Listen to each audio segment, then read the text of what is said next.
जम्मू कश्मीर राज्यसभा चुनाव में एनसी का दबदबा, एक और राज्य में भारतीय जनता पार्टी को लगा तगड़ा झटका। आपको बता दें कि इस वक्त की बिग ब्रेकिंग निकलकर सामने आ रही है। जम्मू कश्मीर की 2 राज्यसभा सीटों के लिए हुए चुनाव में नेशनल कॉन्फ्रेंस ने दोनों सीटों पर कब्जा जमाते हुए बीजेपी को पूरी तरह मात दे दी है। एनसी के उम्मीदवार चौधरी मोहम्मद रमजान और सज्जाद अहमद किचलू ने शानदार जीत दर्ज की है। वहीं बीजेपी के दोनों उम्मीदवारों को हार का सामना करना पड़ा है।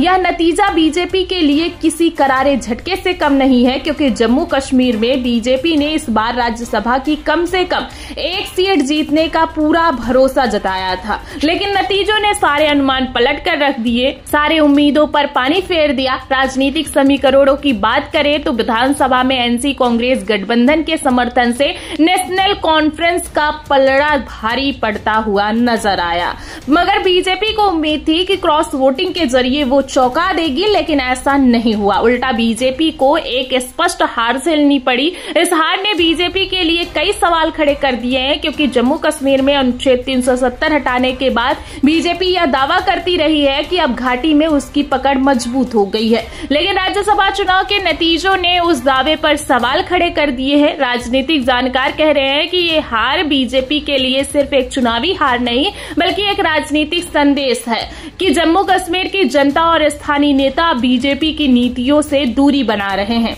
वहीं नेशनल कॉन्फ्रेंस के लिए यह जीत एक बड़ी वापसी मानी जा रही है। चौधरी रमजान और सज्जाद किचलू की जीत ने एनसी खेमे में जबरदस्त उत्साह भर दिया है। दोनों नेताओं ने कहा है कि यह जीत लोकतंत्र और जम्मू कश्मीर की जनता की जीत है। बीजेपी की हार के बाद विपक्षी दलों के नेताओं ने भी तंज कसा है। कहा जा रहा है कि केंद्र की सत्ता संभालने वाली पार्टी को जम्मू कश्मीर में अब जमीन खिसकती हुई नजर आ रही है। राजनीतिक विश्लेषक मानते हैं कि ये नतीजे आने वाले विधानसभा और लोकसभा चुनाव का रुख भी तय कर सकते हैं। अगर यही रुझान जारी रहे तो बीजेपी के लिए घाटी में वापसी बेहद मुश्किल हो जाएगा।